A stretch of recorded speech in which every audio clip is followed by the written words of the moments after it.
El surgimiento del Estado de Nicaragua en el siglo XIX. En la actualidad el Estado de Nicaragua atraviesa una seria crisis política en la que las élites se imponen a través de la fuerza sobre la población nicaragüense. Sin embargo, durante los últimos 170 años, las crisis políticas han sido la norma para un Estado con instituciones débiles, con caudillos totalitarios y élites distanciadas de los intereses de las grandes mayorías populares. Acompáñanos a entender cómo se dieron esos procesos y cuáles fueron las claves para que, a pesar de la violencia, los intereses de las élites locales y los intereses extranjeros, la población ha podido sobrevivir ante estas fuerzas oscuras. Número 1. La rivalidad entre las ciudades-estados y la anarquía. El tránsito hacia el Estado-nación en Nicaragua comenzó a finales del siglo XVIII, cuando la élite criolla identificó al régimen colonial como un obstáculo para su desarrollo económico. Las restricciones comerciales, especialmente la obligación de canalizar productos a través de Guatemala, elevaban los costos y reducían la competitividad de la provincia. Para contrarrestar esto, la élite proponía habilitar una ruta directa por el río San Juan, lo que permitiría un comercio más eficiente con España.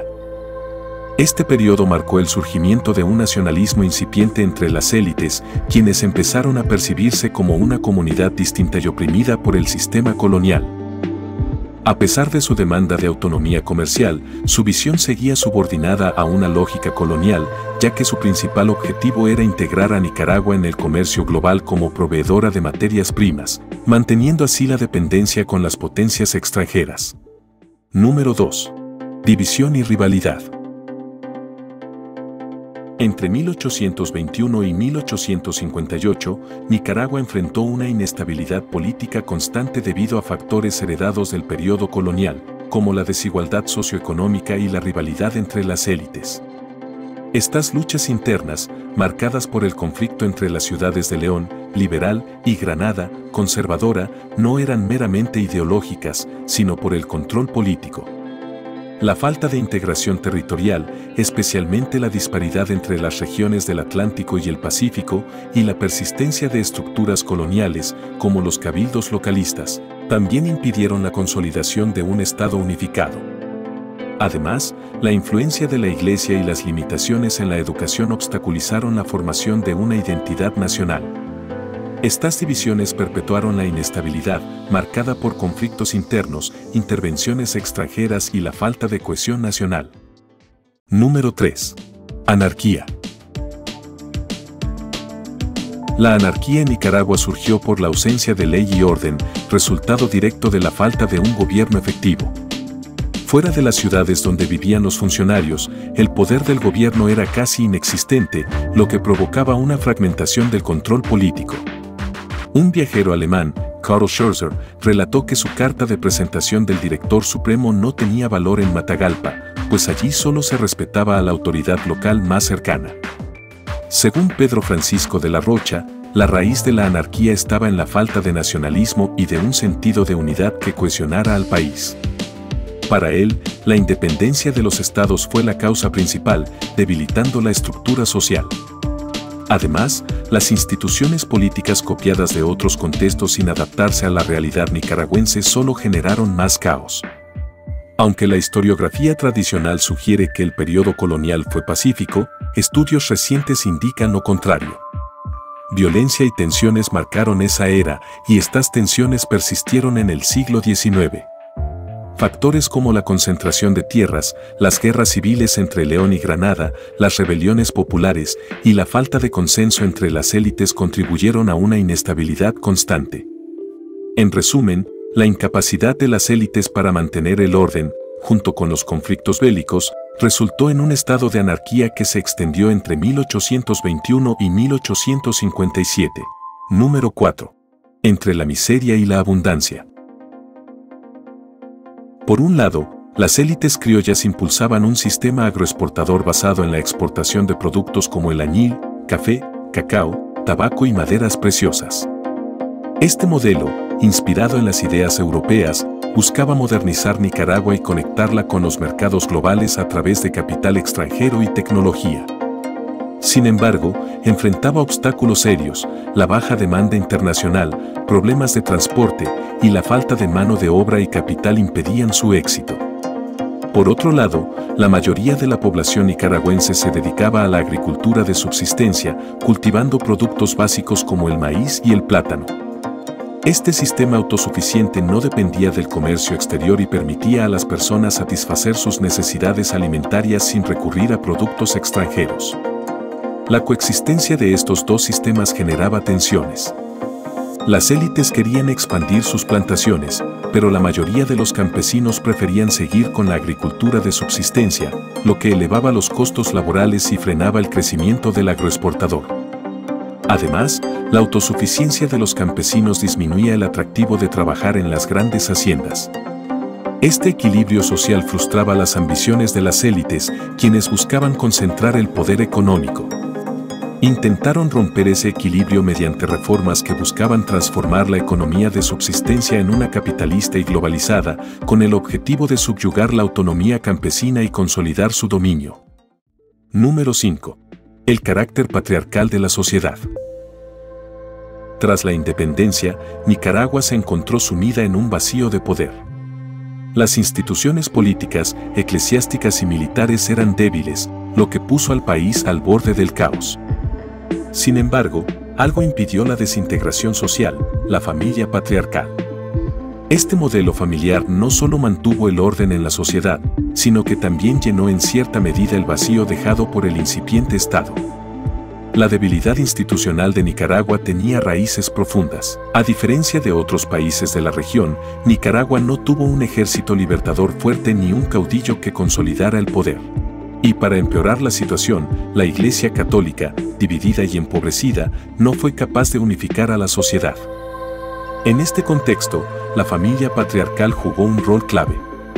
En el siglo XIX, este tipo de familia era jerárquica y autoritaria, con el padre ejerciendo control absoluto sobre todos sus miembros. Su poder se extendía más allá de los hijos y abarcaba también a parientes y trabajadores.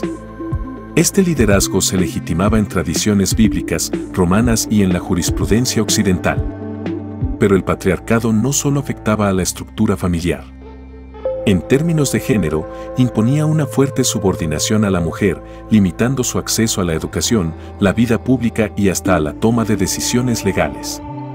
Las mujeres debían ser fieles esposas y abnegadas madres, sin voz en el ámbito político ni derecho al voto. Esta misma estructura patriarcal también se reflejaba en la política nicaragüense del siglo XIX. Los líderes políticos se identificaban como padres del pueblo, ejerciendo el poder de manera autoritaria. Las constituciones de 1838 y 1858 consolidaron esta concentración de poder, favoreciendo a los patriarcas de la élite y reforzando la obediencia como una obligación moral y legal. Este entrelazamiento entre el poder familiar y el político frenó el desarrollo de un sistema más democrático y participativo en Nicaragua. Número 6. Hacienda, plantaciones y estancias ganaderas.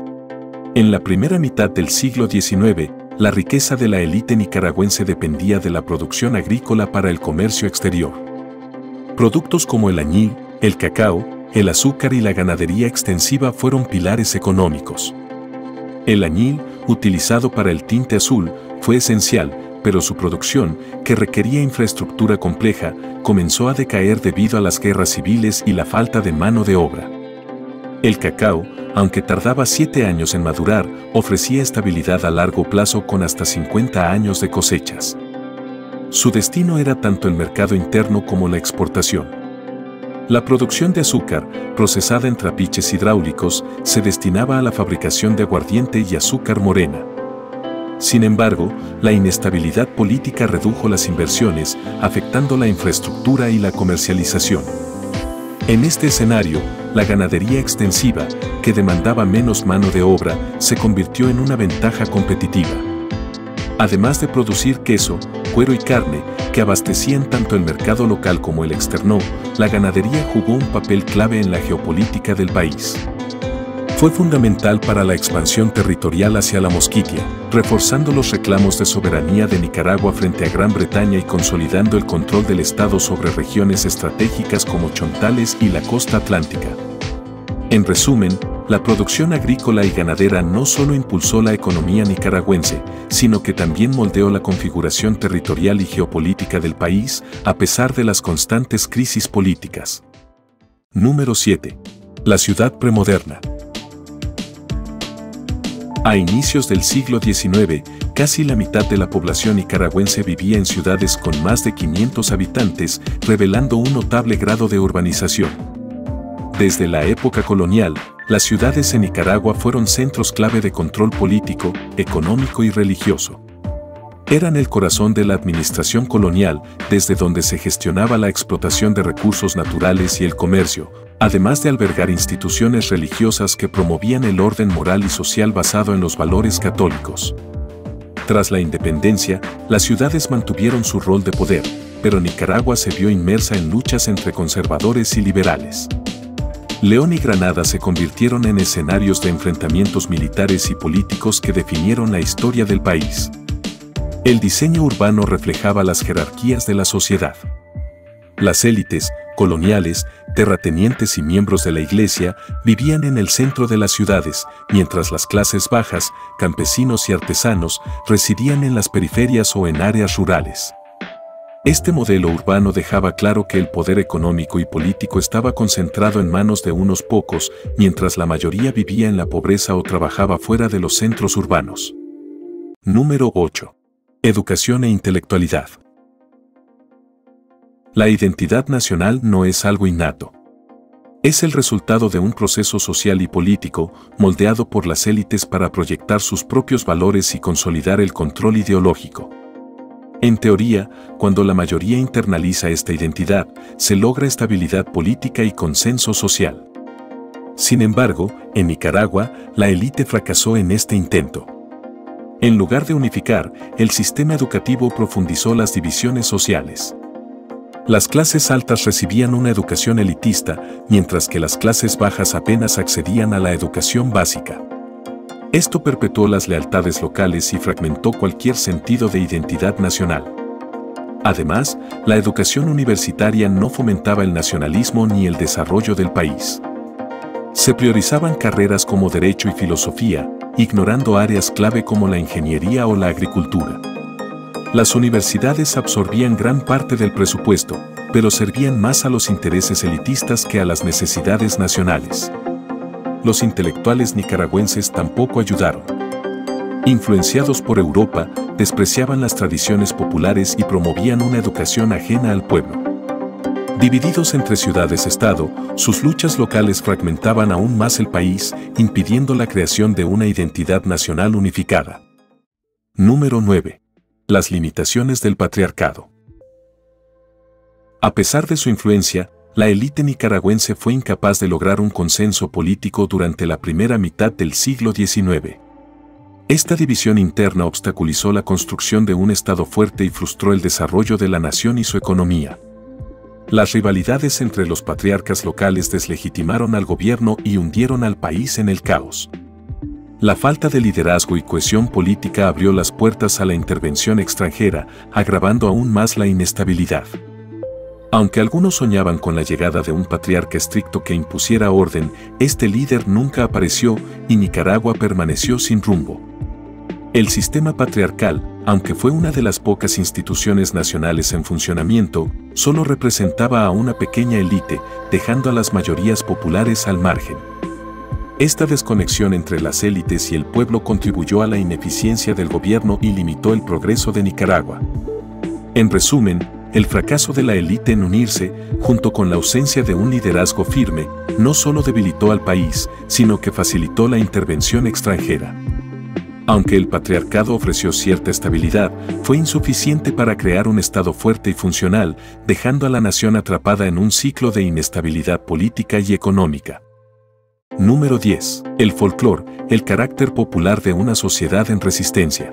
Las expresiones culturales de esta época reflejan actitudes de resistencia pasiva, crítica hacia las autoridades y rechazo a las imposiciones gubernamentales.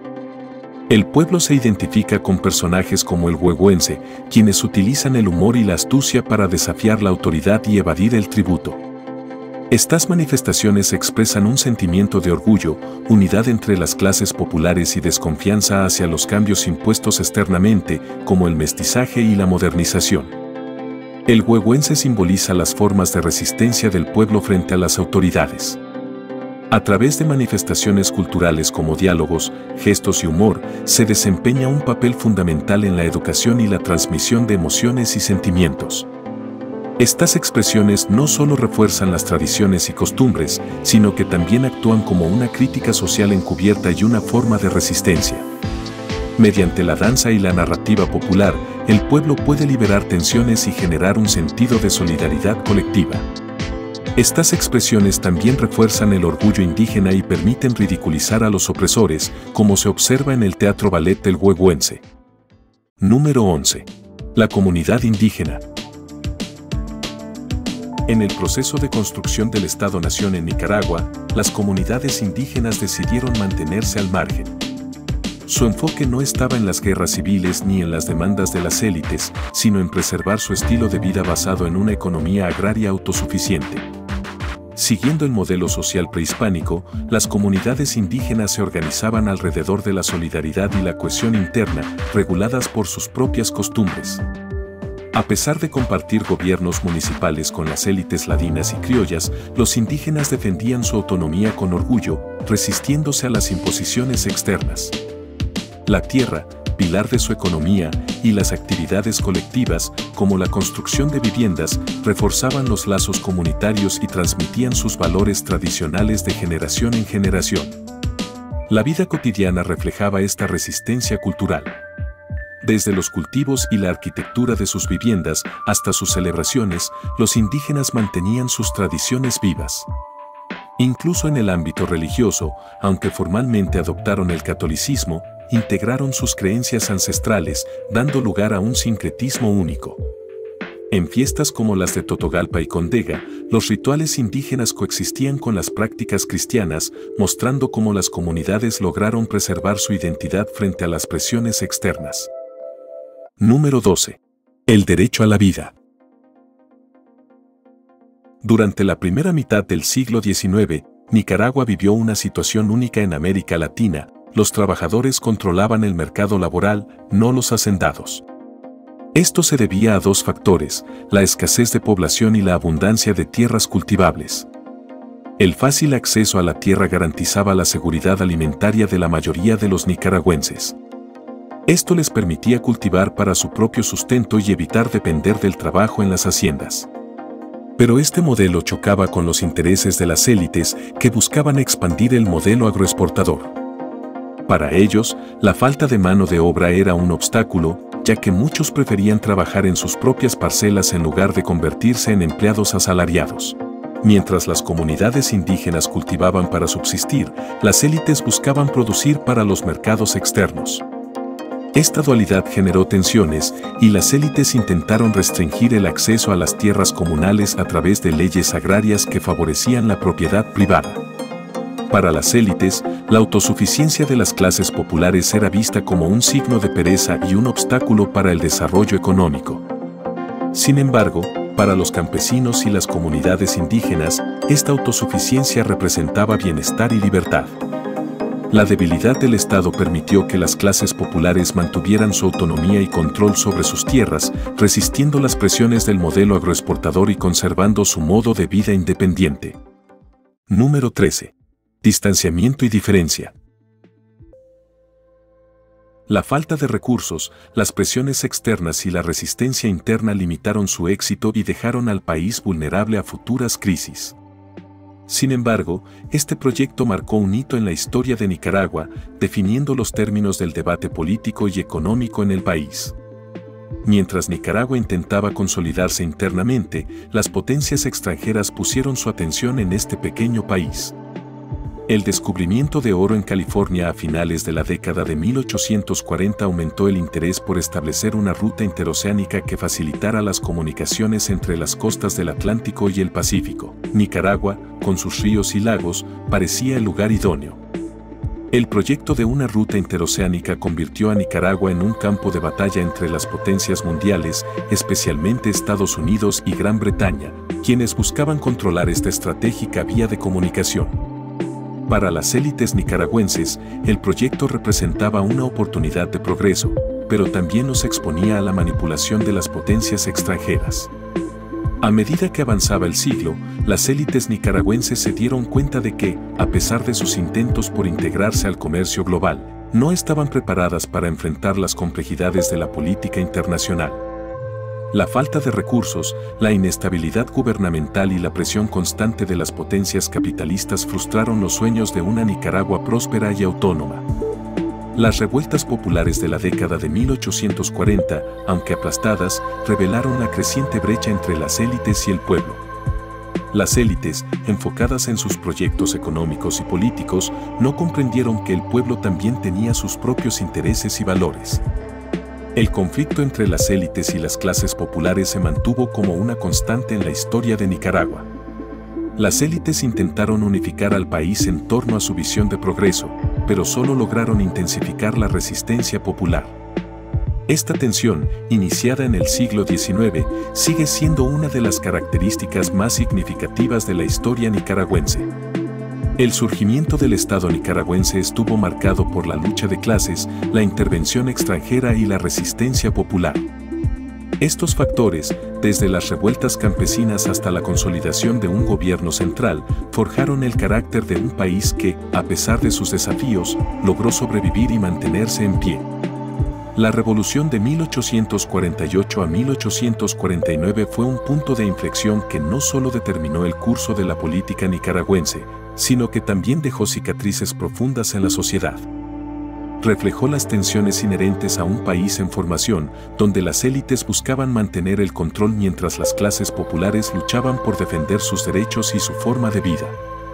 Hoy, al mirar hacia atrás, podemos ver cómo estos eventos no solo dieron forma al incipiente Estado de Nicaragua, sino que también definieron los valores y luchas que continúan hasta el presente. Aunque los desafíos persisten, lo que ha quedado claro es que Nicaragua, con su rica historia de lucha y resistencia, sigue siendo un ejemplo de perseverancia y determinación. Si te ha interesado este recorrido por la historia de Nicaragua, no olvides suscribirte y darle like a este contenido. Nos vemos en el próximo episodio, donde exploraremos más momentos fascinantes de la historia de Nicaragua.